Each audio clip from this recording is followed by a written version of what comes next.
Ladies and gentlemen, my name is Kevin the Skull Anderson. Paul Heyman reference, right? Yes, that's righty. I'm going to make my official prediction for the match card at WrestleMania 33, which is coming up in just a few days. There's going to be a 2-hour pre-show consisting of 3 dark matches. So let's get to it. First on the list is a 6-pack challenge for the SmackDown Women's title. Alexa Bliss is taking on Becky Lynch, Natalya, Mickie James, Carmella, and Naomi.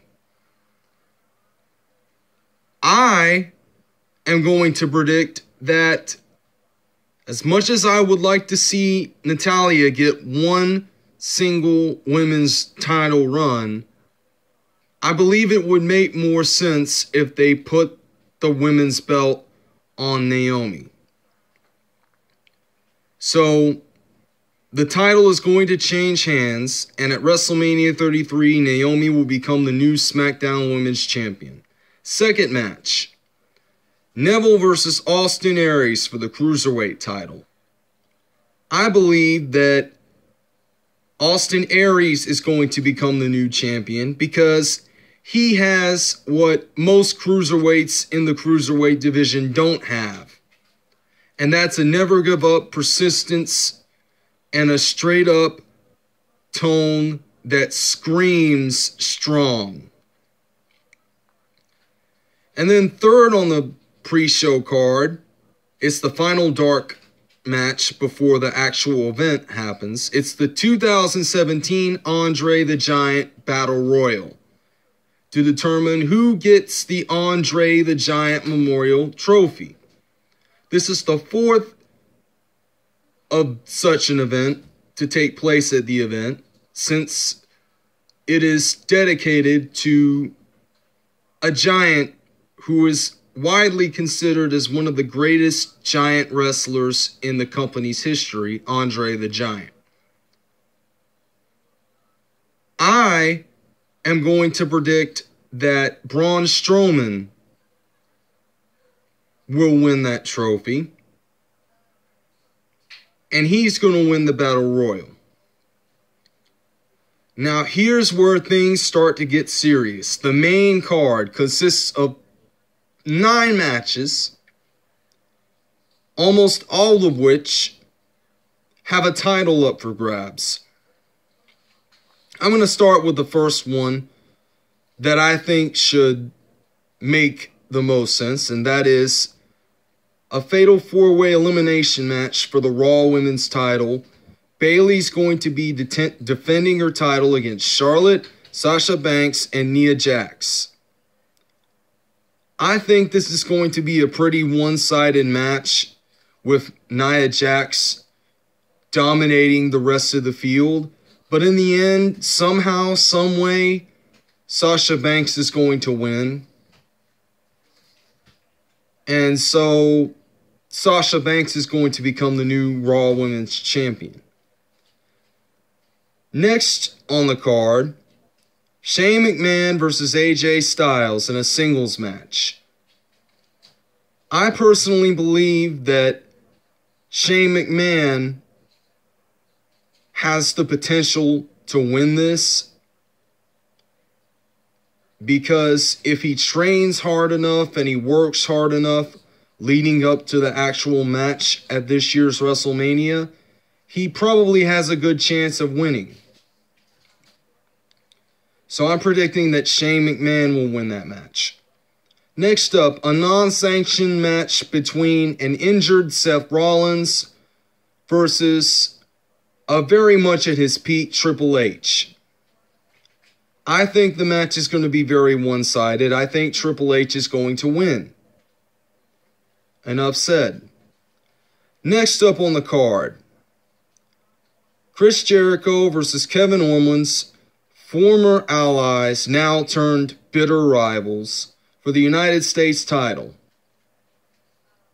And of course, I think that Kevin Owens is going to win the title from Chris Jericho, And that will give Chris Jericho some time to take a hiatus from WWE to record a new album for his band Fozzy and potentially a new tour. Next up on the card, a mixed tag team match. Cena and Bella versus Miz and Maurice. There is no question about it. I saw the promo that aired a couple nights ago regarding Cena and Bella and Miz and Maurice, and I think it's safe to say at this point that Cena and Bella are going to embarrass the Miz and his wife Maurice. So they're going to win against them. Next up, for the Intercontinental title, Dean Ambrose versus Baron Corbin. Somehow, some way, I think Ambrose is going to retain. Likely due to a low blow without the referee's knowledge of it.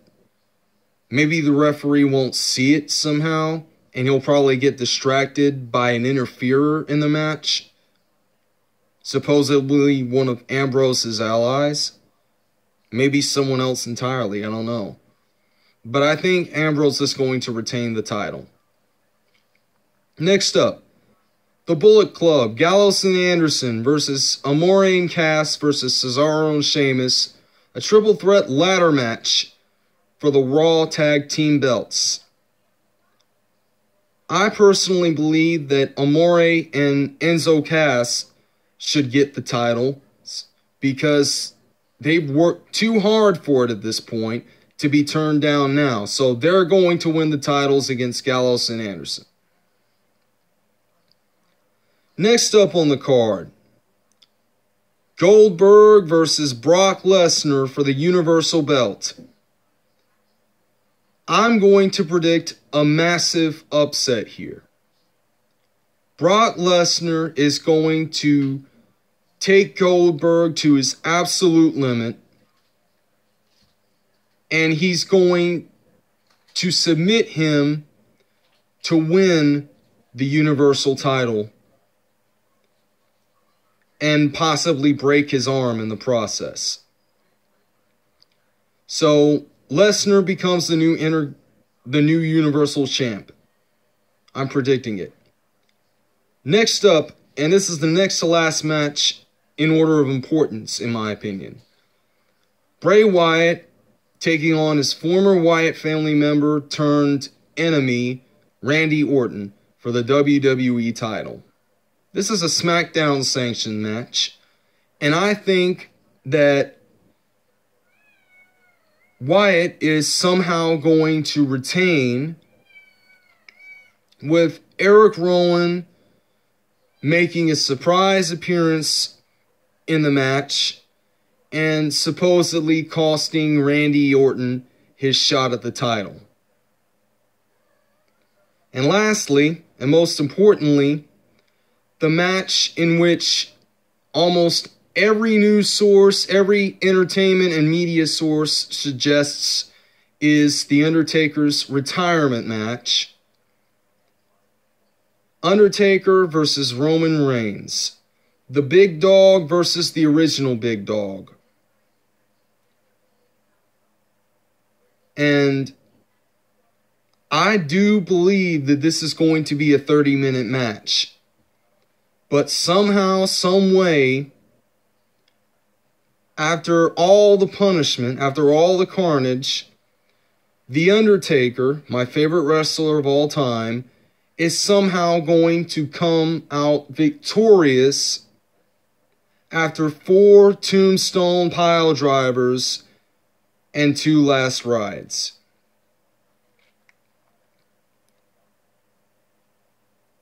But then something similar to him is going to happen like what happened at WrestleMania 30, and he's going to collapse to the floor backstage after the match is over. And then he's going to have to go to the hospital to get treated and whatnot and so on and so forth. But that's pretty much it. The Undertaker is going to go 24-1 at WrestleMania. The one being his only loss at the event to Brock Lesnar 3 years ago. So that's pretty much it. That is my prediction for the event. If you like this, don't hesitate to subscribe. And with that said, I'm out. One and all, to my official WrestleMania 33 review. Now, considering that the show itself, the main show, lasted for more than 5 hours, I did not stay up long enough to watch it because I was just too tired and I had taken my medicine too early and whatever. But all in all, I'm going to say that WrestleMania 33 was indeed, without question, the single most noteworthy WrestleMania in WWE's history as a company, and of the show's history in general. That being said, let's get to the match card, from the pre-matches to the main event. First up, Neville versus Austin Aries. It was a 15-minute and 40-second match, and in the end, somehow, Neville managed to blind one of Austin Aries' eyes, which was apparently re-injured by Neville, apparently, and he managed to retain his cruiserweight title in that match following the eye poke.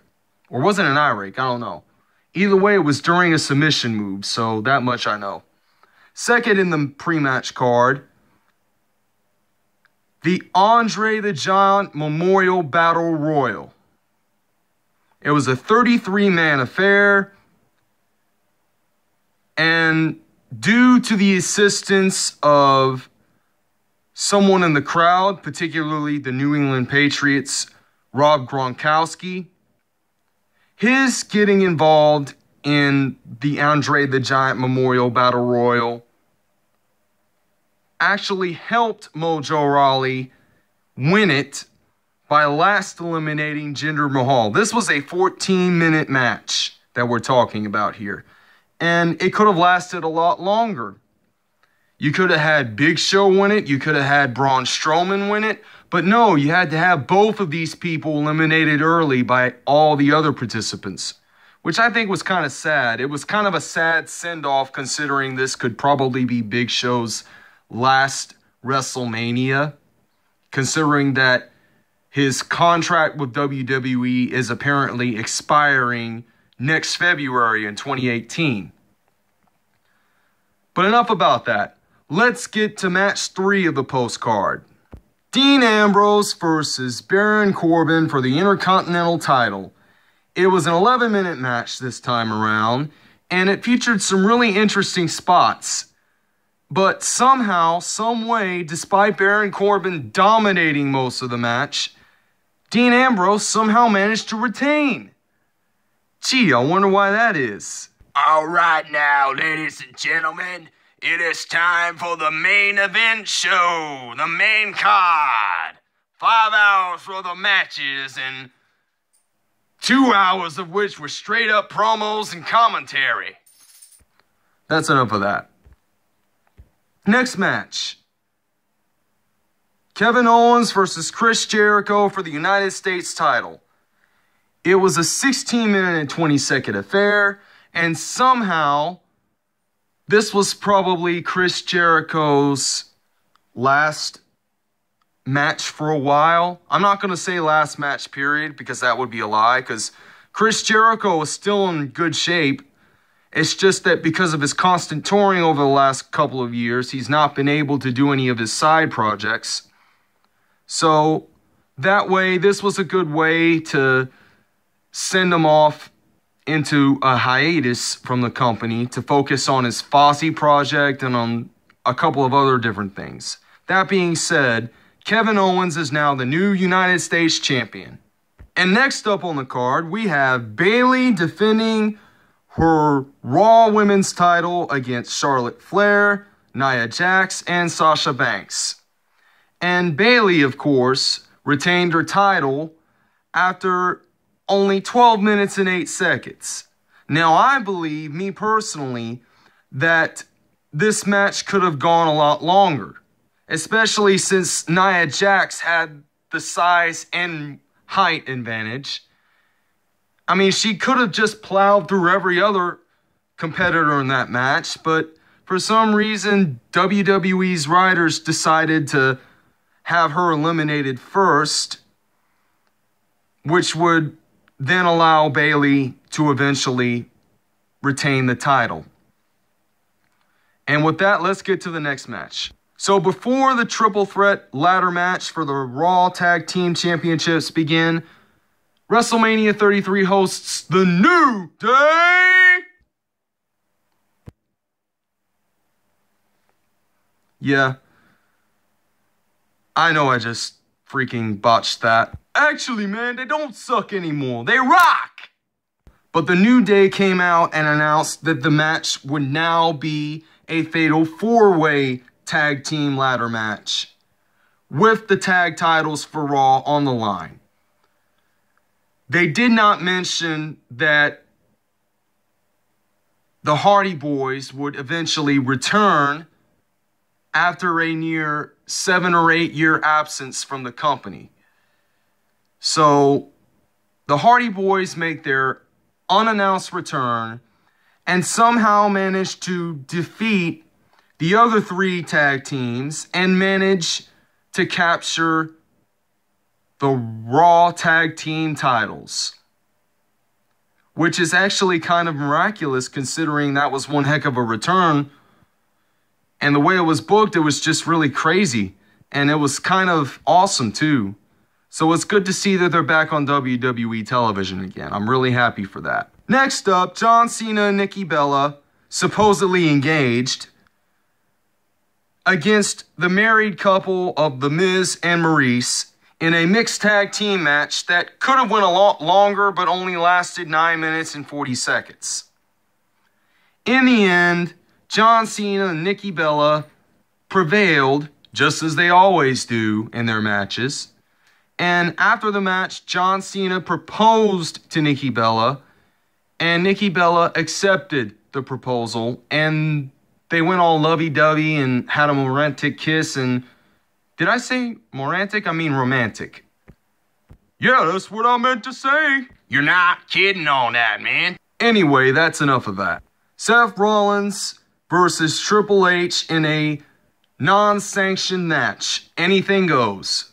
Now, of course, Seth Rollins, who had undergone serious rehabilitation on his injured knee for the last week prior to the match, he came out, made his entrance, supposedly with new and updated theme music for his entrance, and he seemed to manage to win against his mentor, Triple H, who, by the way, was accompanied by Stephanie McMahon via police escort while on a motorcycle. Not bad for a WrestleMania entrance, huh? But really, though, I mean, the match, it was planned to begin with. It was pretty much planned that Seth Rollins would win against Triple H. And it was also planned that Triple H would also lose to rising stars over the next few WrestleManias leading up to that event, and including this event. So it's apparent in my mind that Triple H has some sort of a losing streak at WrestleMania, considering he's lost 4 out of his last 5 WrestleMania matches in past years. And now we get to SmackDown's main event, Randy Orton versus Bray Wyatt. It was a good match, really, but it only lasted for 10 minutes and 30 seconds. Why?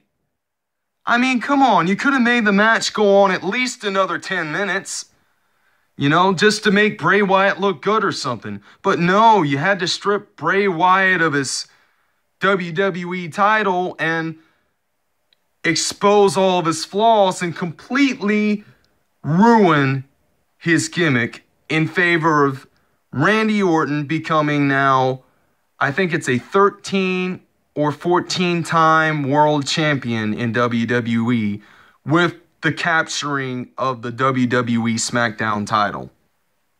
And then we have Brock Lesnar and Goldberg in a 5-minute scuffle. Yeah, you heard me. A 5-minute scuffle. Now ain't that right? But unlike Brock Lesnar's previous encounters with Goldberg, this is one that he actually came out victorious in.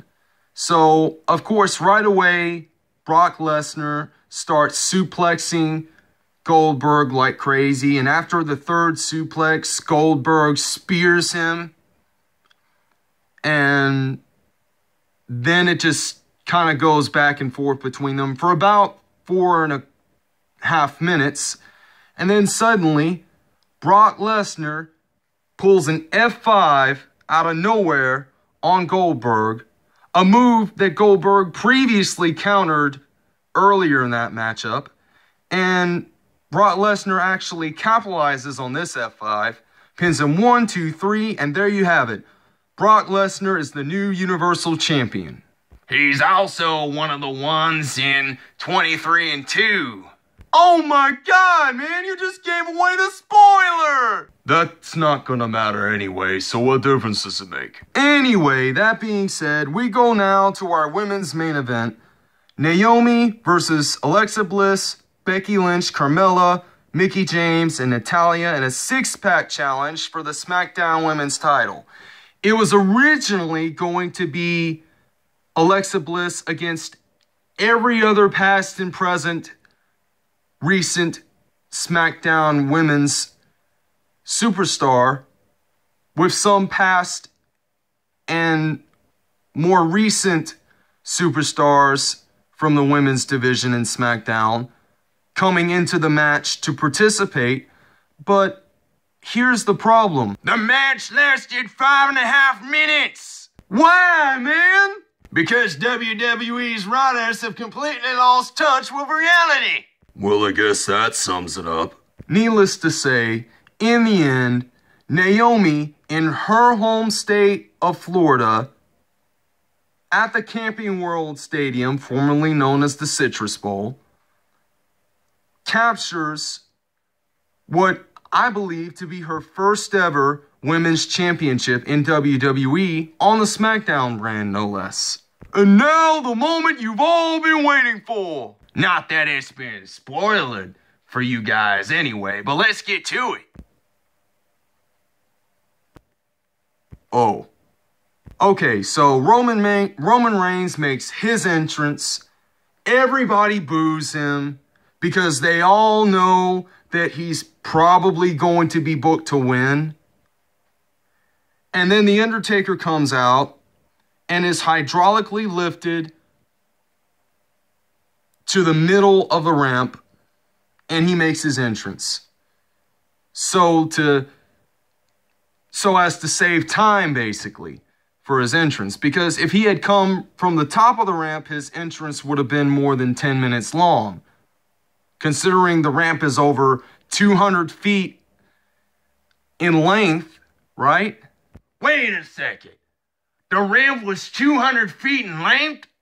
Yeah, it was, man. Oh my god. Oh my god. Oh my god! That being said, Roman Reigns and a not-so-healthy Undertaker participate in a no-holds-barred match that lasts exactly 23 minutes. It also served as WrestleMania 33's main event. Probably for entertainment purposes, right? And shockingly, after 6 or 7 spears and many Superman punches later, Roman Reigns becomes the 2 in 23-2 and defeats The Undertaker. I think you already said that, man. Ah, who cares? It ain't gonna matter anyway. Actually, it does matter.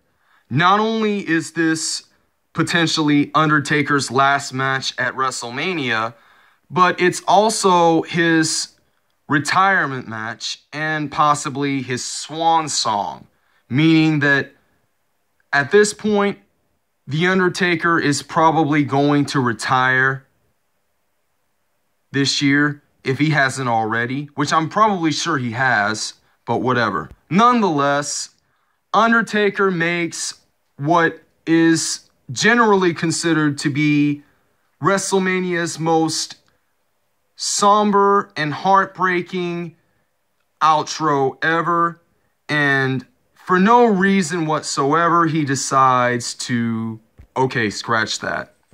For some really, really good reason, he decides, for the second straight WrestleMania in a row, to break kayfabe, which he rarely does, and he takes off his coat, his gloves, and his hat, folds them neatly, and places them in the center of the ring before going out of the ring to his wife, his real-life wife, former WWE diva, Michelle McCool, and kissing her on the lips briefly before going halfway up the entrance ramp to make his exit, and then he looks back one more time to chant a "Thank you, Taker." Thank you, Taker! You know, something like that. And he turns his back to the crowd one last time, gives his signature victory pose, hydraulically disappears below the stage via hydraulic lift, or hydraulic descent as it could be called in this case. And all of a sudden, Undertaker's gong hits, the lights go black, everything in the arena goes black, and they stay black until the show officially ends. That being said, I would say that WrestleMania 33 is probably the second greatest WrestleMania I've ever seen.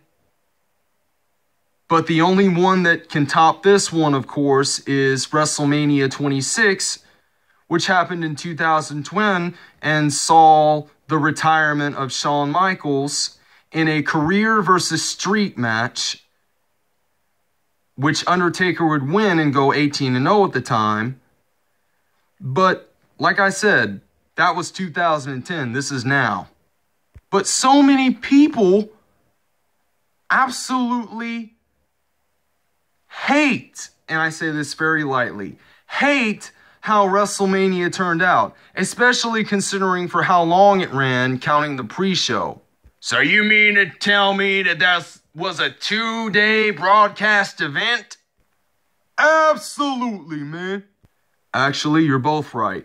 Technically, this was a 2-day event, considering that the event ran until the end of the show, which supposedly happened a little bit after midnight. I think it was about a quarter after midnight or whatever. But nonetheless, the show was officially recognized by Wikipedia as a 2-day event. 7 hours, including the pre-show, from 5 o'clock to around 12:10 midnight last night, or I should say 12:10 a.m. the next morning, but that was during the dead of night, so who cares? Oh my God, you just made an Undertaker reference. We're gonna get copyrighted for this. Don't worry about it, buddy. It's all good. But anyway, that's pretty much it. That's my review of WrestleMania 33, summed up in about 18 minutes and 45 seconds. So if you enjoyed this video, like it. If you enjoy my channel, subscribe. Follow me on any of my social media accounts, and I'll see you later.